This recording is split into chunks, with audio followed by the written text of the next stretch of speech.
nagbabagbag at nag-aalab ng mga kaganapan sa kasulok-sulukan ng Kalakang Maynila sa loob ng ating bansa at saan mang dako ng mundo.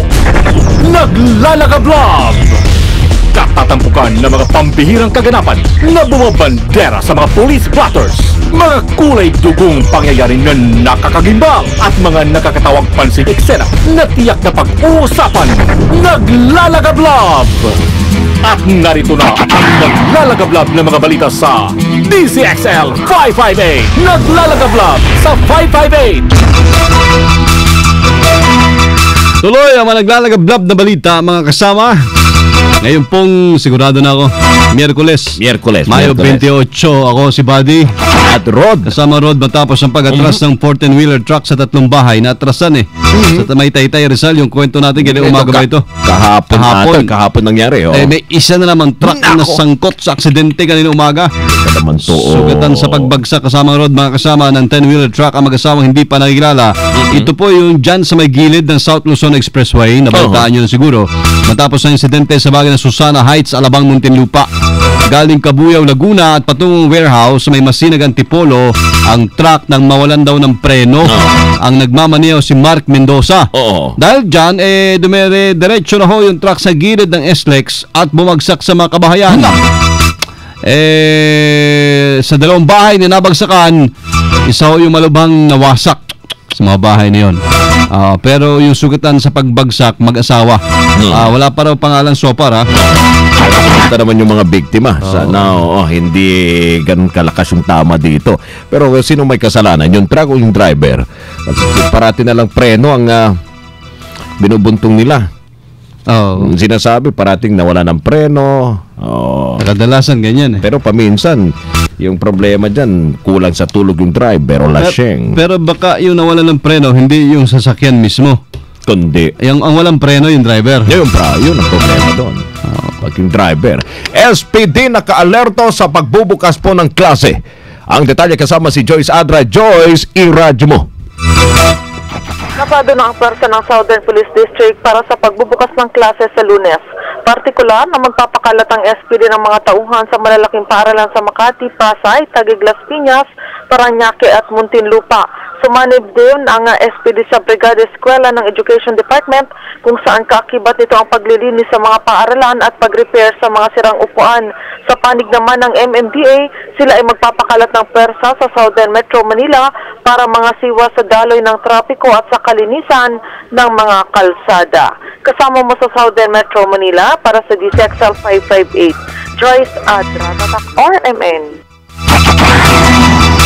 Ang mga business establishments na kumukonsinti raw sa luho ng mga estudyante, papasara ng PNP. May balita si Rhea Mamogay. Rhea, iradyo mo.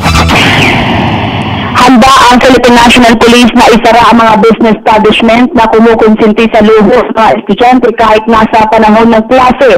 Ayon kay PNP spokesperson to the Chief PNP Senior Superintendent Weldon Mayor, nasa ngayon nakikipag-ugnayan na ang pambansang pulisya sa mga local government units para alamin ang nilalaman ng kanilang mga ordinansa kaugnay sa pagbabawal sa mga estudyanteng pumunta sa mga establishment katulad ng internet shop, bilyaran at bar. Paalala naman ni Mayor sa mga may-ari ng mga nabanggit na establishment na huwag konsintihin ang mga estudyante lalo't kung oras ng klase upang maiwasan ang asunto laban sa kanila.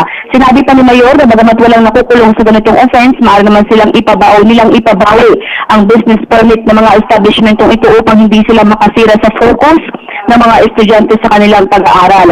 Ang pahayag na ito ni Mayor ay kaukibat pa rin ng ginagawang paghahanda ng pambansang pulisya sa pagbabalik eskwela ng libo-libong mga mag-aaral sa Lunes, June 2. Kasama mo sa Campo Crame para sa DZXL 558, Rhea Mamogay, Tatak RMN.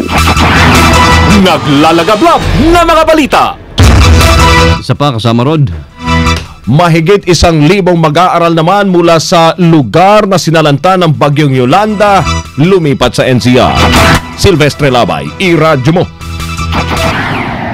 Sa record ng Department of Education o DepEd, umabot na sa 1,200 mag-aaral mula sa Region 8 na hinagupit ng Bagyong Yolanda ang lumipat na sa Metro Manila upang dito masipag-aral. Ayon kay Director Luz Almeda ng DepEd NCR, karagdagang bilang ito sa inaasahan ng DepEd na mahigit 2 milyong enrollees para ngayong school year. Sinabi ni Almeda na wala pa sa bilang na ito ang mga lumipat mula sa pribadong paralan. Dahil sa mataas na bilang na ito, ani Almeda, hindi pa rin na tuluyang mawawakasan ang problemang dulot ng siksikan ng mga mag-aaral sa mga eskwelahan dito sa Metro Manila. Kasama mo sa DepEd NCR para sa DCXL 558, Seldas Relabay, Tatak, RMN. Naglalagablab na mga balita. DZXL Ulat Palaro. Ang susunod sa DYRI Iloilo ay target tanay sa Udto. Ayan, kasama si Paregoy, si SM Ronel Sorbito natin. Ayun. RMN Iloilo. So target na hindi pala diretso balitang Iloilo. Yung kanilang siguro bagong programa. Hindi, dati na rin kasama ron. Dati na rin. Pasensya na, may virus lang simula kanina umaga. Manager, dyan sa may DYRR, no? 774, Iloilo. Kasama Ronel, kamusta sa mga live stock dyan, ha? At magandang tanghali, ha? Thank you. Ingat. Esports! Tuloy pa rin ang tryouts para sa PBA team. Tama naman, di ba? DYRI. Pakinig daw kasi ni SM DYRR. Oo. Akala ko naman yung tama doon ay R. Pero RYA. Hindi, RI talaga. RI talaga. Yung nabagin kanina. RR. Ngayon, RY. Sisigaw daw muna si Paring Ray.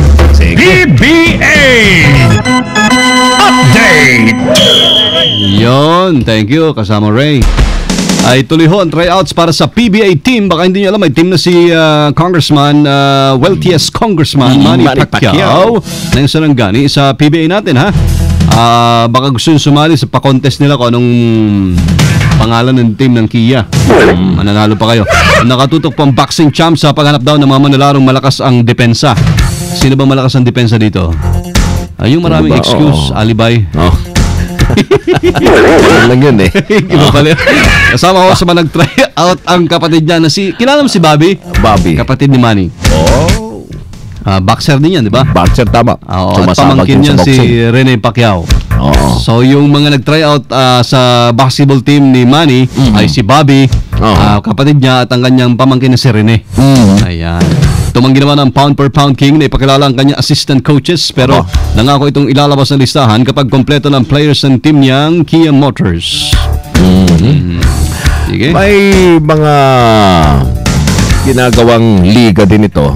Si Pacquiao sa mga dati pa sa mga probinsya. Siguro isa yun sa mga mahilig. So siguro isa yun sa mga paraan na pwede siyang makakita doon ng mga may potential, no, na manlararo para sa kanyang team. Sa mga probinsya. Kanya-kanya talaga hilig yan. So mga letter B ang karamihan sports, di ba? Basketball, boxing, susunod, billiard. Ano pa ba? Hindi ba? May laro ba? Babalibol. Babalibol. Mahilig din magbabalibol. Magbabalibol si Congressman. Saka pa na wala na pala yun. Tapos na wala na. Kinatay na lahat daw eh. Kinatay na. DZXL Showbiz Balita. Pinapanawagan po namin ang ating showbiz chismis girl. Baka pwedeng kung sino man pong nakakita rito dyan sa umaaligid po sa inyong barangay, na lang inform kami. Yan. Ito na. Pinanawagan po namin si Miss Candy, mga kasama. Ito na siya, boss. At nasa kabilang kwarto lang pala. Alam natin yan. Nandun na sa ibang barangay. Hindi, klase pala si ma'am. Good afternoon! May klase. Oo nga, oo. I'm a Patricia's Rod Tapos and na I'm yung brigada. Hindi pa. Oo. Ongoing pa siya ngayon. Oo. Naka-standby lang kami. Galing ka pa sa brigada. Plan balik yung eskwela. Ayan. Eto na chika natin ngayong tanghali, After 11 years na magkasama sa isang bubong. Akala ko Miss Minchin. Pwede din. Para malinaw ang paningin. Parang elementary Mukhang mataray. Public school teacher ba? Public school teacher. Pwedeng ganun ang peg. Hello po mga chatters natin. Kinakita niyo ako dyan. Magandang tanghali po sa inyong lahat dyan. Sabi ng Solong anak, sweet candy ka agad. Thank you po, Solong anak. Eto, after 11 years na magkasama sa isang bubong, abay inamin ng dating sexy star na si Maricar de Mesa na mahal pa rin nito ang nakahiwalayang mister at PBA star na si Don Aliado. Ayan, magkahiwalay na kasi sila ngayon. At sinasanay na lang ni Maricar ang sarili sa pagiging soloist mula sa pagtulog hanggang sa pamamasyal. Ba, may soloist na natawag. Oh my, ganun na siya. May term palang ganyan, soloist. Sariling sikap. Oo, sariling sikap na lang sa lahat ng bagay ba? Thank you, someone special. Thank you po, listening po. Solo anak. Yes. Handa na rin naman daw siya sa sakaling ituloy na ni Don ang pagpa-file ng annulment case ng kanilang kasal. Dahil nararamdaman naman daw ni Maricar na parang hindi na yata nakapaghintay itong kanyang ex-husband sa pagkakaroon nila ng anak kahit pa sumailalim sila sa in vitro fertilization. Ano yun? Parang yung ano siya, yung in vitro fertilization, artificial parang insemination. Ganon. And iba yung alam ni kasama Rod yung mga function na yan, medyo delikado yung dating. Embryology yun. Embryology. Yan na may kinalaman sa pagkakaroon ng buhay sa sinapupunan. Mahal natin ang buhay kasama. Yan ang pinagtalunan sa RH bill. Oo naman. Hanggang ngayon yan. Nagsimula lang yan sa itlog. Itlog lang yan Ang laking usapin yan. Nationwide. Kasi manungkot ang buhay kung wala itlog. Isipin mo lang. Lalo na kung simpleng pandesal lang, walang fried egg. Walang itlog. Importante yung itlog sa buhay ng tao. Yes! Totoo yan. Kaya naman hindi na nakapaghintay ng itlog. Itong si Don, nakipag-iwalay na kay Maricar. Pero wala naman daw parang third party involved. Just parang may inip factor kasi nga 11 years na sila. Pero malay mo, diba, sana hindi rin agad itong bumigay si Don at maghintay pa rin ng napaka matagal pa na panahon. Malay mo, diba, sa kanilang paghihintay makabuo. Ganyan. Ganun talaga. Malay mo lang, try nyo sa iba. Baka sa ibang pugad makabuo ng itlog. Napatay. Gagawin. Kawawa naman ibang oras. Ibang oras. Ibang lugar. Basta kailangan siguro same time sila at saka hindi masyadong pagod. Ibang posisyon, di ba? Importante rin yun. Kasi pag nagpipirito ka itlog, mahirap yung malapit sa kawali. Correct. Medyo distansya, amigo. Ibang posisyon dahil yan. mapapasok ka.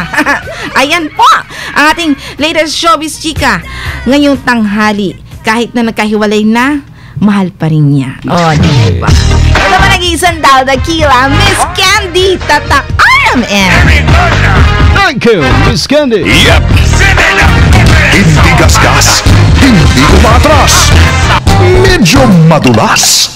Ito ang balitang panghimagas. Alright, tapos na si Ma'am, ngayon naman si Sir. Okay. Ito parang parang PE teacher na yung dating. Tama, PE teacher. Naalala ko na. Saka ng panahon namin, yung may work education ba? Nabutan mo. Okay, magandang tanghali sa ating mga tagapakinig. Especially sa iyo, kasama ng Rod at kasama ng Buddy. Ganda. Tanghali. Ito na ang ating balita. Galing pa sa China. China. China. Okay yan, China. Sa kaibigan nating China. Tama, China yan, Kamusta kay Baby? Dyan sa China.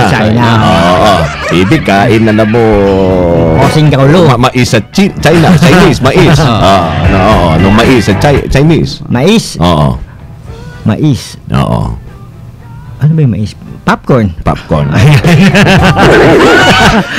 Nasa loob ng isang lalaki sa China ang isang sanggol na nalaglag mula sa ikalawang palapag ng bahay dito sa Guangdong Province, China.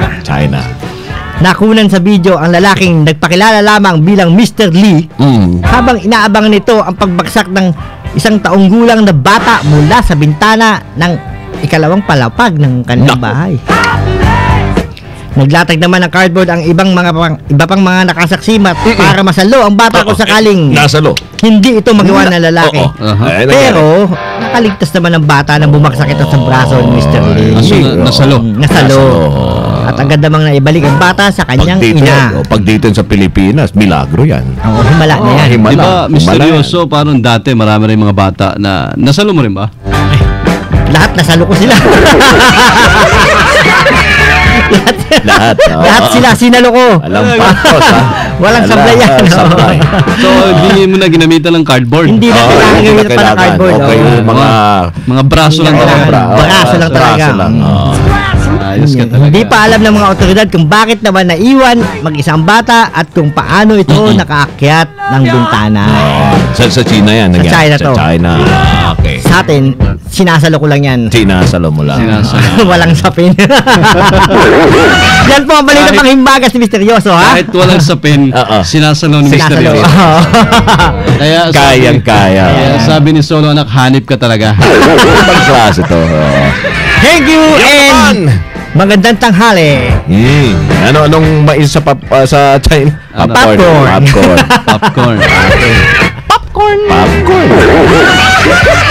Cheese flavor pa yan. Ayos ka. Thank you, Misteryoso. At nakasama tuloy po ang inyong pag-suporta sa PCSO. Tulong po tayo sa bayan. Tama. Asa yung listahan ko ng tumama? Wala pala. Naging busy ang lolo niyo. Pasensya na. Thank you, PCSO. Mabuhay. Diretso naglalagablab. Balitang tatak RMN. Yan po napakinggan, mga kasama. Ngayon pong tanghali ng Wednesday. Yes, May 28. 2014. Sa'yo pala yung linya na yun. Kasama niyo po sa serbisyo publiko from the province of Occidental Mindoro. Congratulations lang nga pala dahil merong Kasaba Harvest Festival sa Mindoro ngayon na ginagawa dyan sa aming bayan sa may Magnot, Barangay Balaw, Abardi, Ilog Occidental, Mindoro. Spearheaded ng isa sa ating mga naging kaibigan. Ibig kong sabihin ng DCXL, naging sponsor din natin si Bernilo Pacheco. Okay, congratulations sa outreach program ganyan. Thank you and congratulations. Masarap yung kasama cake dyan. Masarap. Ako si Badio Beras. At mga kasama from the city of Zamboanga, Dios Teres Amigo, Rod Marcelino po. Aban po si Rod and Yusek Toots. At ilan pa mga kasama natin sa Bantayo FW susunod na. Kami lahat sa DCXLI. Tatak RMN.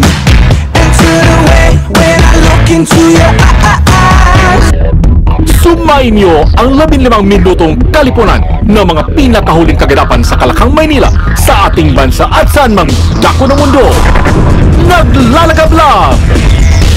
Dito lamang sa Unang Pihit DZXL 558, ang bagong kasama mo!